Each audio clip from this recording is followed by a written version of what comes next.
The great hall of the Galactic Council fell silent as the massive viewing screens showed the horror. Where the bright star of Vega had once shone, there was now only darkness. Not the normal darkness of empty space, but something worse. Something that seemed to eat light itself. Ambassador Zethkri stood before the council, his blue skin pale with fear. His hands shook as he pointed at the screens. Honored members, we have lost contact with 12 star systems in the past month. The void. Spawn are real, and they are coming. The council chamber erupted in panic. Representatives from hundreds of worlds spoke at once, their voices mixing into chaos. The Altarian Republic had always been dramatic, but this was different. This was terror. Captain Jake Morrison watched the broadcast from his ship, the Defiance. He was human, which meant most of the galaxy pretended he did not exist. Earth was listed as a Class 12 death world in the galactic database, too dangerous for civilized beings to visit, too primitive to matter. Captain, we're getting some strange readings on long-range sensors, said Chief Engineer Lisa Hayes. She was bent over her control panel, her brown hair falling across her face as she worked. Something big is moving toward our sector. Jake moved to stand beside her. The Defiance was not a large ship by galactic standards, but it was home to 37 humans who had volunteered to patrol the edge of known space. They kept watch for pirates and smugglers mostly. Nobody important ever came this far out. What kind of readings? Jake asked. Energy signatures unlike anything in our database, Lisa replied. And they're moving fast, really fast. Tactical. Officer Ben Carter looked up from his station. He was young, maybe 25, with the kind of serious face that made people trust him. Captain, I'm picking up a distress signal. It's coming from Kepler Station. Kepler Station was a massive space dock that served as a stopping point for ships traveling between the core worlds and the outer rim. It housed over 50,000 beings from dozens of different species. More importantly, it was protected by some of the most advanced defensive systems in the galaxy. Put it through, Jake ordered. The main screen flickered to life, showing the panicked face of Station Commander Yithmer. The alien's usually calm demeanor was gone, replaced by raw fear. Any ship receiving this message, we are under attack. By unknown entities. Our weapons have no effect. Repeat, our weapons have no effect. They're feeding on our energy shields. We need immediate assistance. The transmission cut to static. Jake felt his stomach drop. If Kepler Station was under attack, then whatever was coming was serious. Very serious. Lisa, how long until we reach the station? He asked. At maximum speed, 6 hours, she replied. Ben, send a message to Earth Command. Tell them what we're seeing out here. Medical Officer Amy Foster entered the bridge, carrying a cup of coffee and looking tired. She had been working double shifts lately, preparing for the yearly health inspections. Captain, is everything all right? The crew is getting nervous. Before Jake could answer, the long-range sensors began screaming warnings. Ben's face went white as he read the data. Captain, Kepler Station just went dark, completely dark. No energy signatures, no life signs, nothing. The bridge fell silent. Kepler Station had been destroyed in less than an hour. The same station that had survived pirate raids, asteroid strikes, and even a direct hit from a rogue comet. Gone. What could do that? Amy whispered. Jake stared at the empty space where the station used to be. In his 38 years, he had seen war, poverty, and death. Earth was not a kind world, and humans learned early that the universe was dangerous. But this was something new. Something that could erase an entire space station without leaving. Wreckage behind. We need to get closer, he said finally. We need to see what we're dealing with. Captain, with respect, that might not be wise, Lisa said.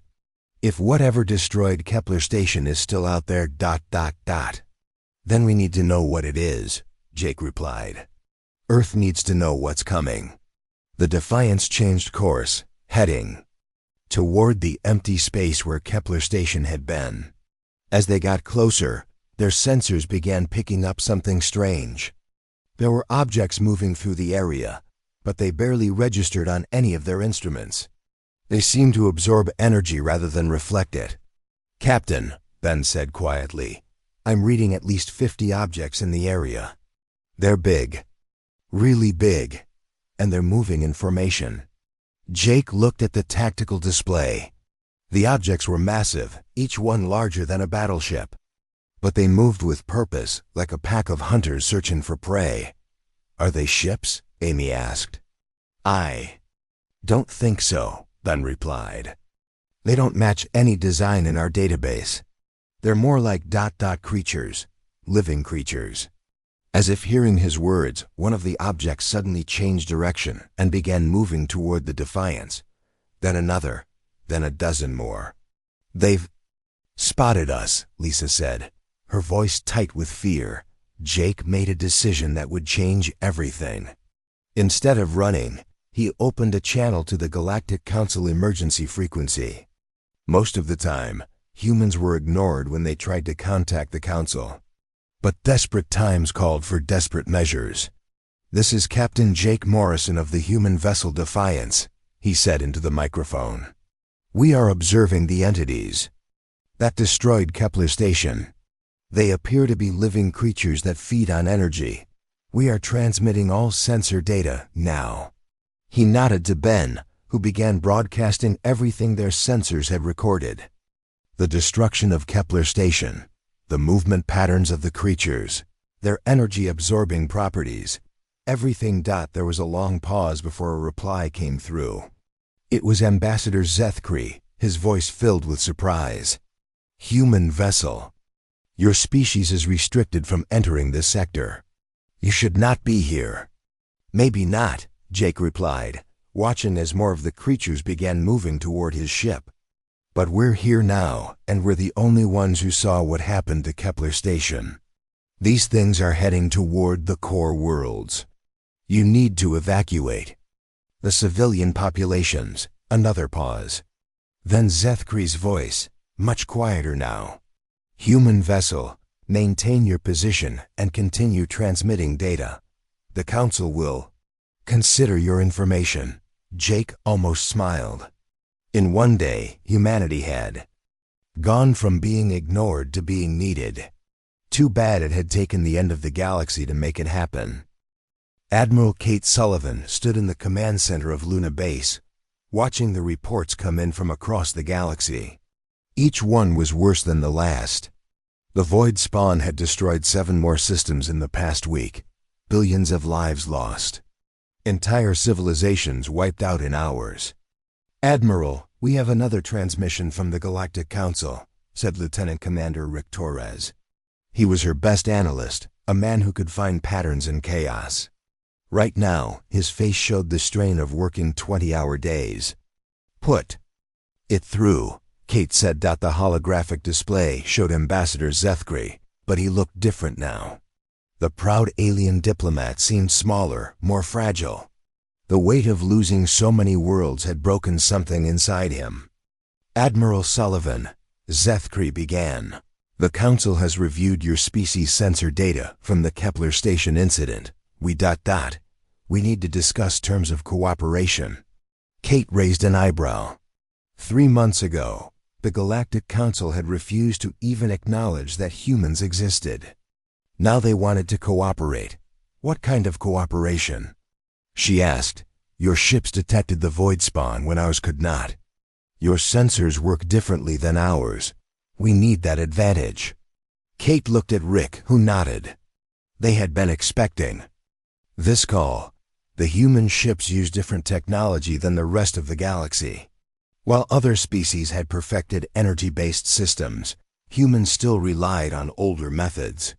Radar, sonar, heat detection. Simple tools that somehow worked better than advanced alien sensors. "We're willing to help," Kate said. "But we need something in return. Name your terms." "Full access to your tactical databases. Ship designs, weapon specifications, shield frequencies. Everything," Zethkri hesitated.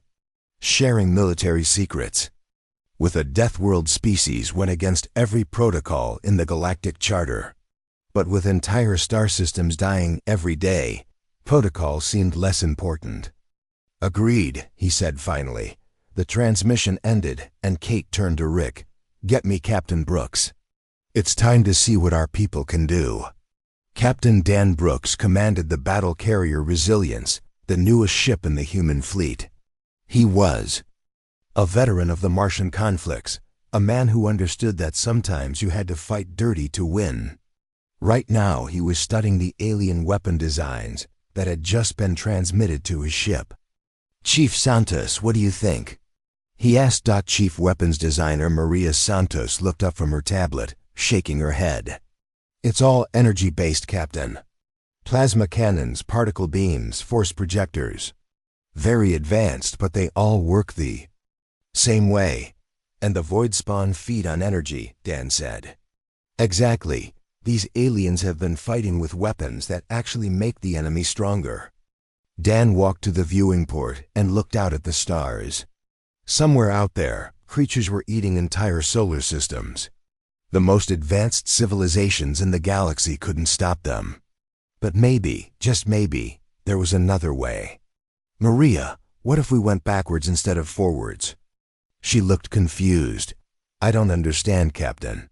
These aliens abandoned kinetic weapons centuries ago. They think energy weapons are more civilized, more advanced. But what if advanced isn't better? Maria's eyes widened as she understood. You want to use bullets against space monsters. Not just bullets, missiles, railguns, mass drivers. Everything these aliens think is primitive. Maria smiled for the first time in weeks. Captain, I think you might be crazy. But it's the kind of crazy that might just work. Meanwhile on Earth, Dr. Helen Carter was studying something that should not have existed. In her laboratory deep beneath the Rocky Mountains, she examined tissue samples from a void spawn that had been killed when it got too close to a human mining station. The miners had used demolition charges to collapse a tunnel on it, and somehow that had worked when energy weapons had failed. Computer, analyze the cellular structure, she said. The artificial intelligence responded in its calm voice. The sample does not contain cells as we understand them. The structure appears to be composed of organized energy patterns. Helen leaned closer to her microscope. The creature's remains looked like nothing she had ever seen. It was as if someone had tried to build biology out of pure electricity. Computer, theoretical question. What would happen if this organism encountered matter moving at high velocity? Calculating. Based on the energy patterns observed, high-velocity matter would disrupt the organizational structure. The organism would be unable to process kinetic energy in the same manner as directed energy. Helen sat back in her chair, understanding flooding through her. The void spawn were not really alive in the way humans understood life. They were patterns of energy that had learned to think and move. Energy weapons fed them because energy was what they were made of.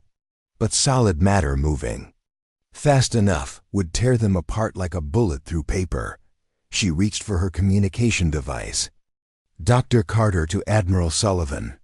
I need to speak with you immediately. 2 days later, the first human ship equipped with retrofitted weapons launched from Earth's orbital shipyards. The vessel looked strange compared to the sleek alien designs. Where other ships had smooth energy projectors, this one bristled with angular railguns and missile tubes. The aliens who observed the launch called it primitive and ugly. Captain Nicole Turner didn't care what they called it.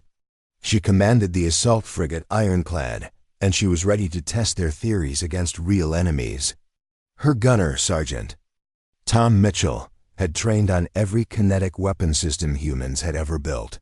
From ancient cannons to magnetic accelerators, he knew them all.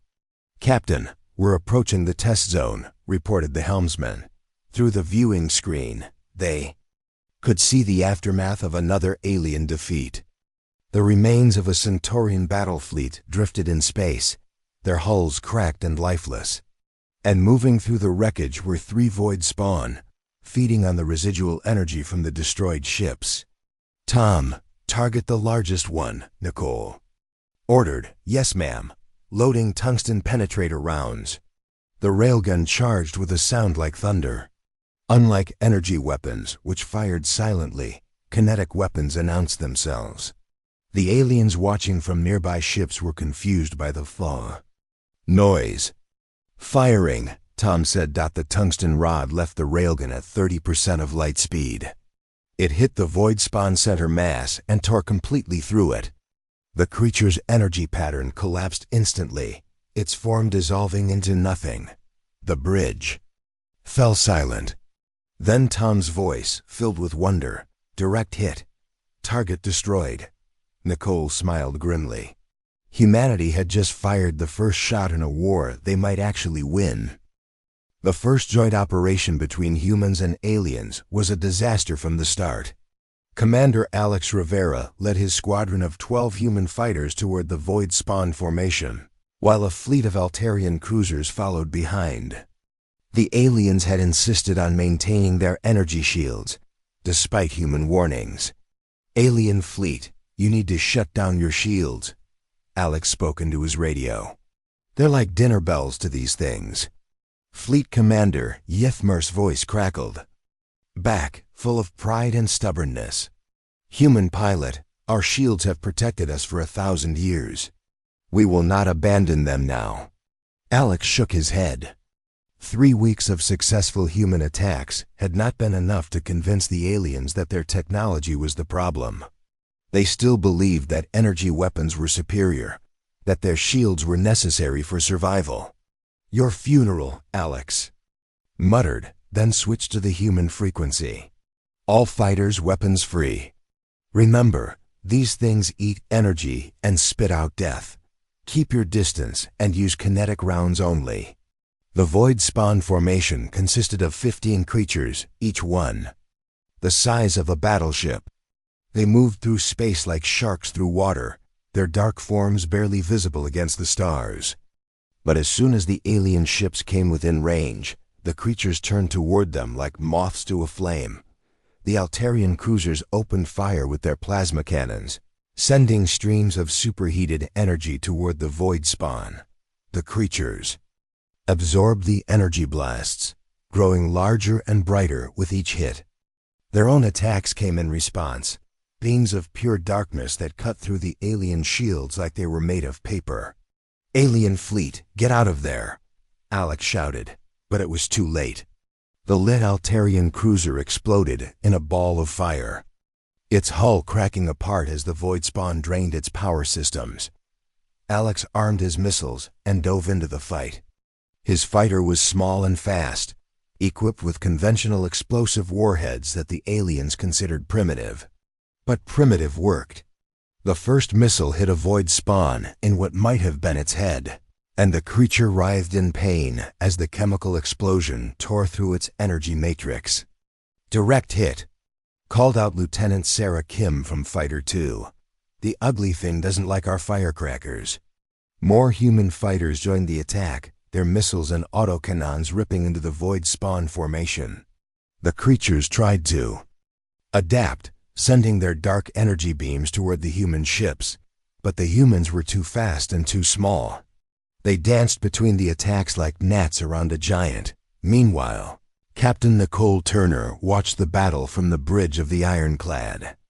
Her ship was positioned 3 kilometers away, its railguns charged and ready. She had learned from the previous engagement that the void spawn were most vulnerable when they were feeding on energy. "Tom, do you have a clear shot?" she asked her. Gunner Sergeant Tom Mitchell studied his targeting display. 2 void spawn were currently draining power from a crippled Altarian ship, growing larger as they fed. "Got them, Captain. Both targets are stationary. Fire when ready." The ironclad's main railgun spoke with a voice like thunder. The tungsten rod crossed the distance in less than a second, punching through both creatures in a single shot. They collapsed instantly, their forms dissolving into harmless energy that dissipated into space. The remaining void spawn turned their attention to the human ship. But Nicole was ready. Evasive maneuvers, Tom, continuous fire. The ironclad twisted and rolled through space as dark energy beams cut through the void around it. Tom worked his controls with practiced skill, sending railgun round after railgun round into the enemy. Formation. Each shot found its mark, and each hit brought down another void spawn. Science Officer Veltar watched the battle from the bridge of the surviving Altarian cruiser, his 4 eyes wide with amazement. He had studied warfare for decades, had written papers on advanced combat theory, but nothing had prepared him for this. "Commander," he said to Ythmer, "the humans are winning." Ythmer's pride was wounded, but he could not argue with the evidence. The human fighters moved like they were dancing, avoiding the void spawn attacks with impossible grace. Their weapons were crude, simple chemical explosives and magnetic accelerators, but they worked. "How are they doing this?" Ythmer asked. Veltar consulted his instruments. "Their fighters are using unpredictable flight patterns. Random turns, sudden acceleration. Changes, chaotic maneuvers. The void spawn cannot anticipate their movements. That's not tactics, that's madness." "Perhaps," Veltar replied, "but it is effective madness." The battle continued for another hour. The human fighters worked together without formal coordination, each pilot making independent decisions based on what they saw. When Lieutenant Jake Murphy's fighter was damaged, 2 other pilots immediately moved to cover him.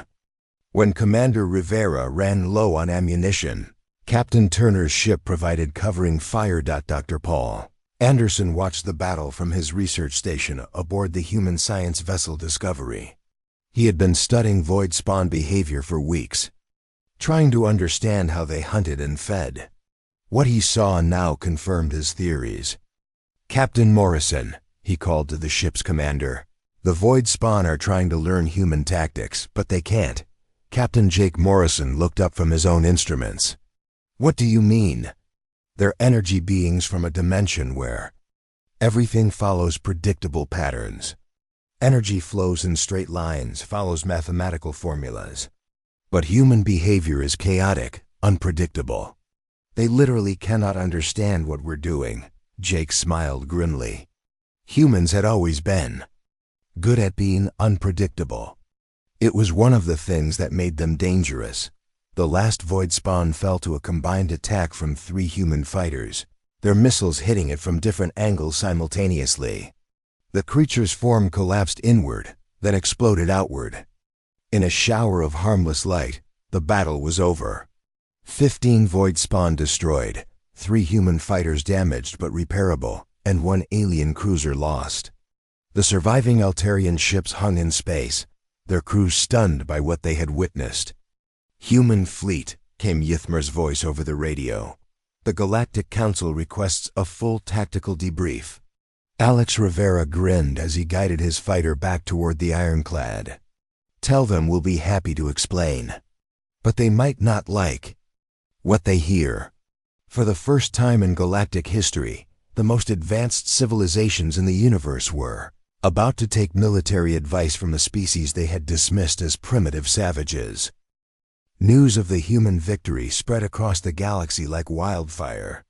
Within days, alien diplomats were lining up to speak with Earth's military leaders. Species that had never acknowledged humanity's existence were suddenly very interested in learning about Deathworld warfare. Colonel Susan Price stood on the bridge of the troop transport Warrior, watching the planet Proxima 7 grow larger on the viewing screen. The world had been overrun by void spawn ground forces 3 days ago. The Centaurian colonists had tried to fight back with their energy weapons, but the results were predictable. Now it was up to the humans to clean up the mess. "Colonel, we have visual contact with the surface," reported Lieutenant David Shaw, the ship's pilot. "It's not pretty down there." Susan looked at the tactical display. The planet's major cities were dark, their power grids drained by the void spawn, but thermal scans showed movement in the ruins. The creatures had left smaller versions of themselves behind, feeding on whatever residual energy they could find. "How many Marines do we have ready?" Susan asked. 200, ma'am," replied Sergeant First Class Tony Rodriguez. "All equipped with chemical weapons and conventional explosives," Susan nodded. The Galactic Council had been horrified when they learned about human ground combat doctrine. Chemical weapons, biological agents, flamethrowers, and good old-fashioned explosives were all considered barbaric by civilized species. But barbaric worked against an enemy that couldn't adapt to it. "Tony, prep the drop pods. We're going in hot." The alien observers aboard the ship watched in fascination as the human Marines prepared for battle. Ambassador Zethkri had insisted on witnessing the operation personally, despite the obvious dangers. Beside him stood Science Officer Veltar, taking notes on everything he saw. "This is most unusual," Veltar commented as he watched the Marines loading their weapons. "They carry so many different types of armament." Each Marine carried a primary weapon, usually an assault rifle firing chemical propellant bullets. But they also had grenades, flamethrowers, shotguns, and even some carrying what appeared to be primitive crossbows. "Redundancy," explained Captain Chris Wells, who commanded the Marine detachment. "On Earth, we learned that you never know what kind of problem you're going to face. Different tools for different jobs. But surely your energy weapons would be more efficient?" Zethkri asked. Chris smiled grimly. "Ambassador, we tried energy weapons for a while. They worked fine against other humans. But then we ran into problems that couldn't be solved with a laser beam. Poisonous gas in caves, creatures that were immune to heat, enemies that could absorb directed energy. We learned to pack everything we might need." The drop pods launched from the warrior's belly, carrying 20 Marines each toward the planet's surface. Susan's pod hit the ground hard, and she was out and moving before the dust settled. Around her, the ruins of New Geneva stretched in all directions. "Sound off," she called into her radio. "First squad, all present," came Tony's voice. "Second squad, ready to rock," reported Sergeant Lisa Campbell. "Third squad, locked and loaded," added Sergeant Mike Foster. Susan activated her thermal scanner and immediately picked up movement. Dozens of small void spawn were crawling through the rubble, each one about the size of a dog. They moved toward the humans like they were drawn by some invisible force. "Contact front," shouted one of the Marines. "Multiple targets approaching." The first void spawn reached their position and immediately began trying to drain power from their equipment. But the humans had learned from previous encounters. Their radios were powered by simple batteries, their weapons used chemical propellants, and their armor was made of ceramic plates and Kevlar fabric. "Light them up," Susan ordered. The Marines opened fire with their assault rifles, sending streams of lead bullets into the void spawn swarm. The creatures writhed and collapsed as the kinetic impacts tore through their energy matrices. But more kept coming. "Flame units, advance," Tony called out. 2 Marines with flamethrowers moved forward, sending jets of burning napalm into the creature mass. The void spawn had never encountered fire before. They had no defense against the chaotic chemical reaction that consumed oxygen and released heat through molecular breakdown. Meanwhile, Lieutenant Colonel Sam Foster was leading his own team through the underground tunnel systems beneath the city. The aliens had told him it was impossible to fight in such confined spaces, but Sam had trained in caves and sewers on Earth. Tight spaces were just another environment to master. "Motion ahead," whispered Corporal Jenny Adams, who was walking. Point. Sam peered around the corner and saw a massive void spawn blocking the tunnel. This one was different from the others, larger and more complex. It pulsed with dark energy, feeding on the city's power grid through cables it had somehow connected to its body. "That's got to be their command unit," Sam said quietly. "Ideas?" "Private."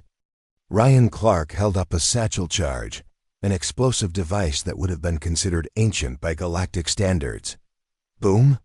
He suggested. Sam grinned. Boom. They crept closer to the creature, moving with the stealth techniques that humans had perfected over thousands of years of hunting dangerous prey. The void spawn never sensed them coming. It was designed to detect energy patterns, not the careful movements of biological predators. Ryan placed the charge directly against the creature's central mass. Then the team retreated to a safe distance. The explosion echoed through the tunnels like thunder, and when the smoke cleared, there was nothing left of the void spawn but fading wisps of energy above ground. Major Lisa Campbell was facing a different problem. A group of void spawn had cornered some Centaurian survivors in a collapsed building, slowly draining their life energy.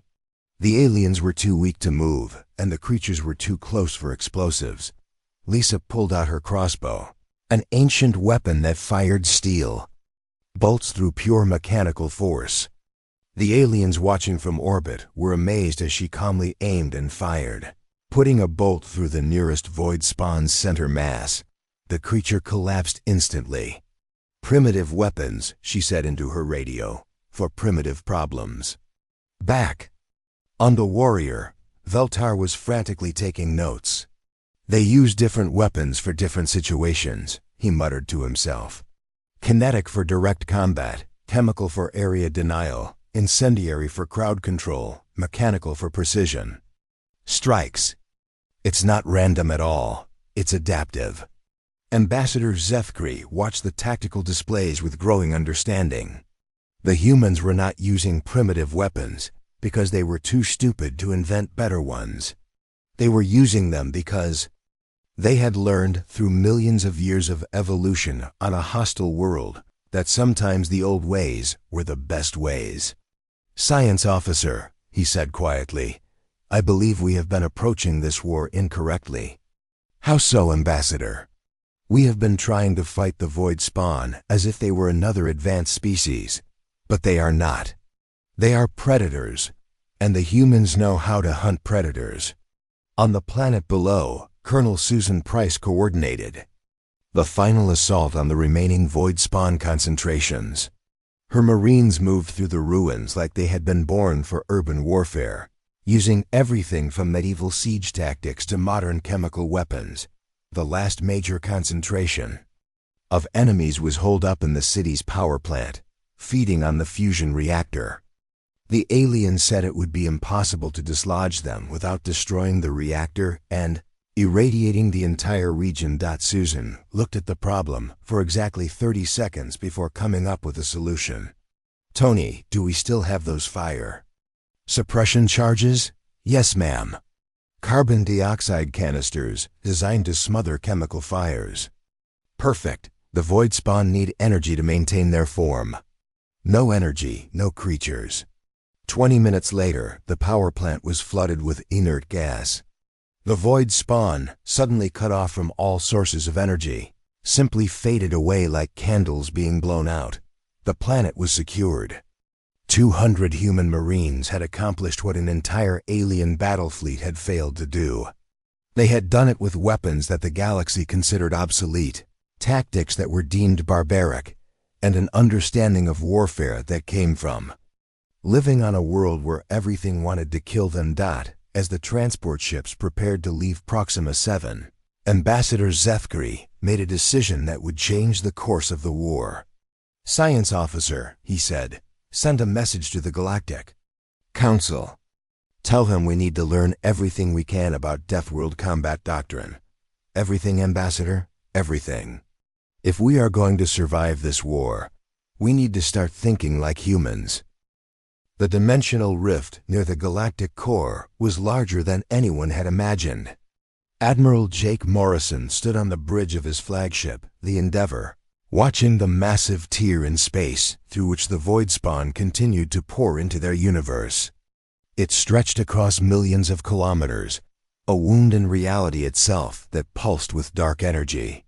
"Admiral, final ship count," reported Captain Sarah Mitchell from her position at the communications station.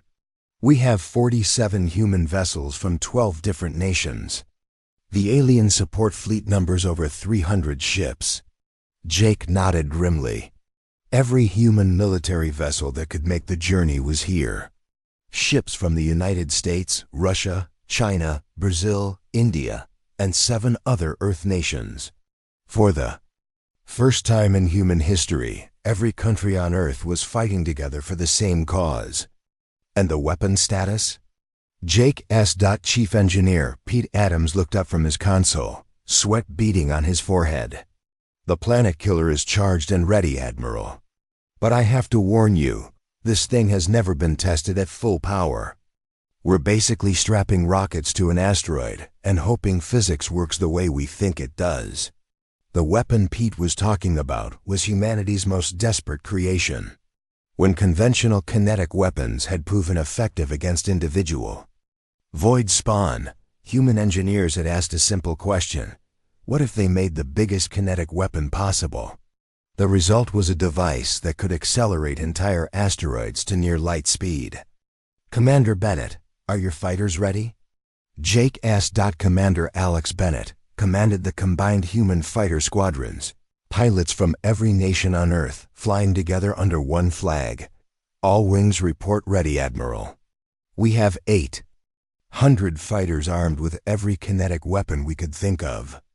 Missiles, autocannons, railguns, and a few surprises the aliens haven't seen yet. Through the viewing screen, Jake could see the alien support fleet hanging back at what they considered a safe distance. They had learned their lesson about energy weapons, but they still couldn't bring themselves to get close to the fighting. That was fine with Jake. This was humanity's fight now. Admiral, called out Rachel Stone from the sensor station. Massive energy spike from the rift. Something big is coming through. The space around the dimensional tier began to distort, and slowly, something emerged that defied description. It was a void spawn, but unlike any they had seen before.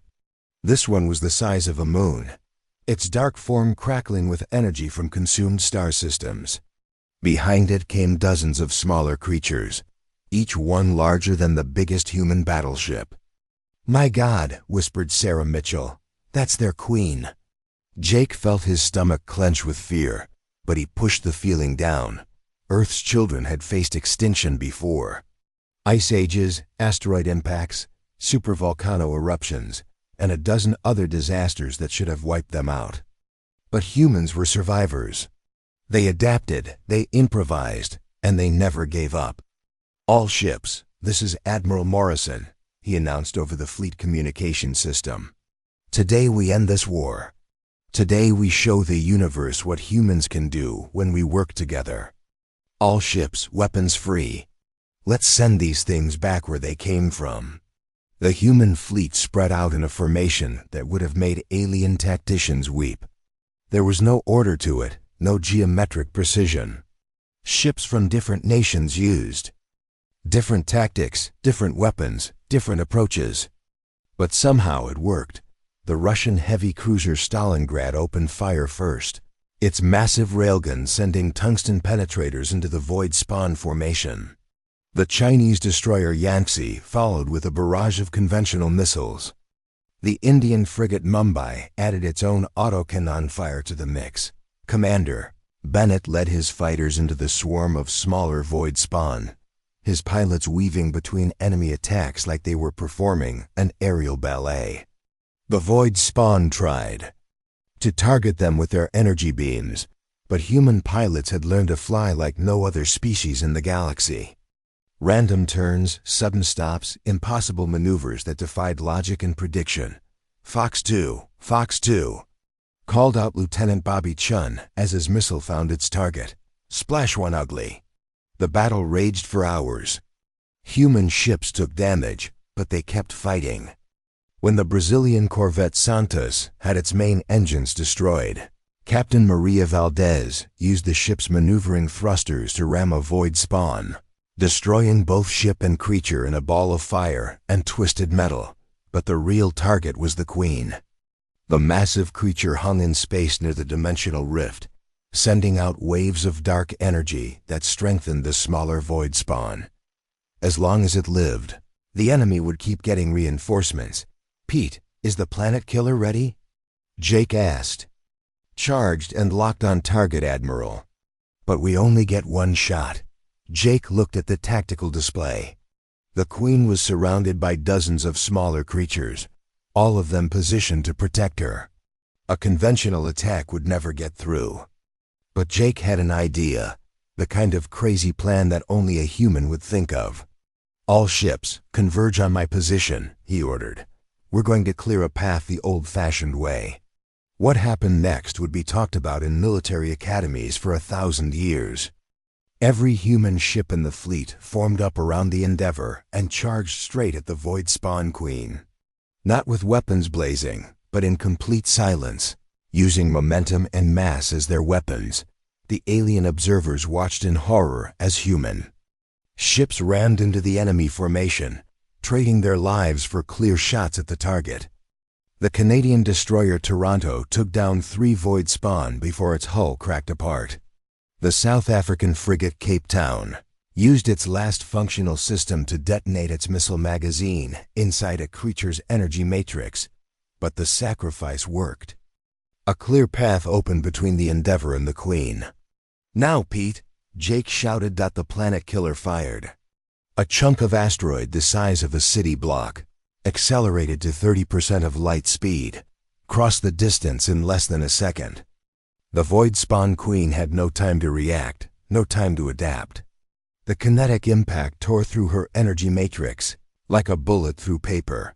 The Queen's death scream was felt across dimensions. Every Void Spawn in the battle zone suddenly stopped moving, their connection to their leader severed.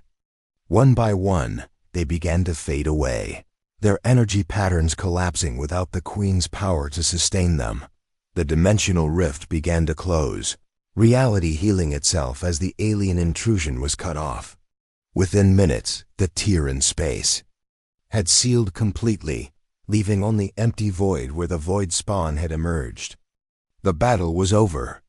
Humanity had won. In the aftermath, as rescue ships searched for survivors and damage reports came in, Ambassador Zethkri sent a message to the human fleet. Admiral Morrison, his voice came through the speakers, the Galactic Council wishes to formally thank the human species for saving our civilization. We also wish to apologize for our previous treatment of your people. Jake sat in his command chair, exhausted but victorious. Around him, his crew was cheering and crying and hugging each other. They had done it. A species that the galaxy had dismissed as primitive savages had just saved the universe. Ambassador, Jake replied, no apology necessary. We're all neighbors in this galaxy. Sometimes neighbors have to help each other out. Admiral, the Council would like to offer humanity full membership in the Galactic Federation, with all the rights and privileges that entails. Jake smiled. 3 months ago, humanity had been alone in the universe, ignored and forgotten. Now they were being invited to join the most powerful organization in known space. We accept, he said simply. As the human fleet began the long journey home, word of their victory spread across the galaxy. On 1,000 worlds, in 1,000,000 languages, the same story was told. The Deathworlders, the species that everyone had feared and avoided, had turned out to be exactly what the universe needed when darkness came calling. They had saved them all. Not with superior technology or ancient wisdom, but with courage, determination, and the unbreakable human spirit that refused to surrender in the face of impossible odds. The universe was safe, and humanity had finally found its place among the stars.